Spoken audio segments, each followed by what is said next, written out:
1972 Soviet യൂണിയനിലെ സോഷ്യലിസത്തിൻ്റെ നേട്ടങ്ങളെ ഉദ്ധരിച്ചുകൊണ്ട് ദ്രാവിഡ ഘടകത്തിൻ്റെ പ്രസിദ്ധീകരണമായ ഉണ്മയിൽ പെരിയാർ എഴുതിയ ഭാഗം കൂടി ഉദ്ധരിക്കട്ടെ.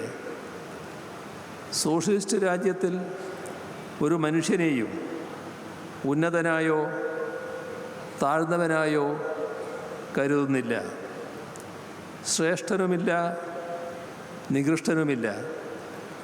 എല്ലാവരും തുല്യരാണ്. ഇതാണ് മഹാനായ പെരിയാർ എഴുതിയത്. തുല്യതയെ ഇത്രയേറെ പ്രശംസിക്കുന്ന ഒരാൾ എല്ലാവർക്കും വഴി നടക്കാനുള്ള സ്വാതന്ത്ര്യം വേണം എന്ന് ചിന്തിക്കുകയും ആ തുല്യത നേടാനായി പൊരുതുകയും ചെയ്തതിൽ ഒരത്ഭുതവുമില്ല. അതാണ് 1924 വൈക്കത്ത് നാം കണ്ടത്. വർണ്ണാശ്രമധർമ്മത്തിൻ്റെ കാഴ്ചപ്പാടുകളിൽ സമൂഹത്തിൽ വ്യത്യസ്തമായ ശ്രേണികളുണ്ടായിരുന്നു. ജാതിയുടെയും ലിംഗത്തിൻ്റെയും ഒക്കെ അടിസ്ഥാനത്തിലുള്ള വേർതിരിവുകളും അസമത്വങ്ങളും അതിൽ അന്തർലീനമായിരുന്നു.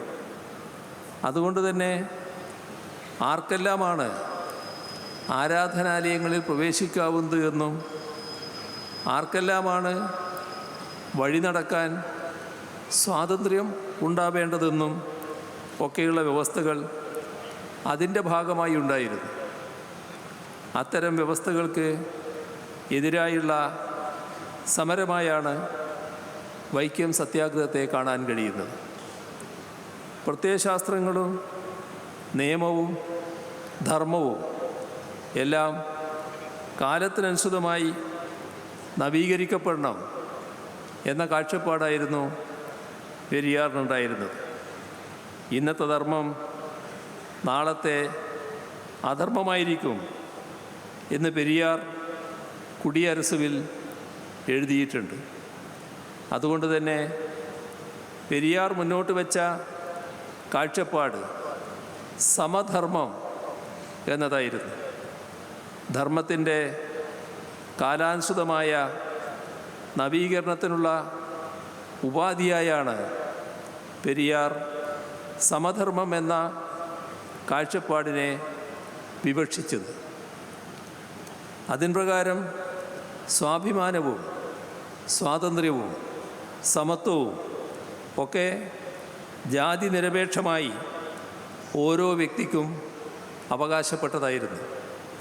സാമൂഹ്യ നീതിയായിരുന്നു അതിൻ്റെ കേന്ദ്രബിന്ദു.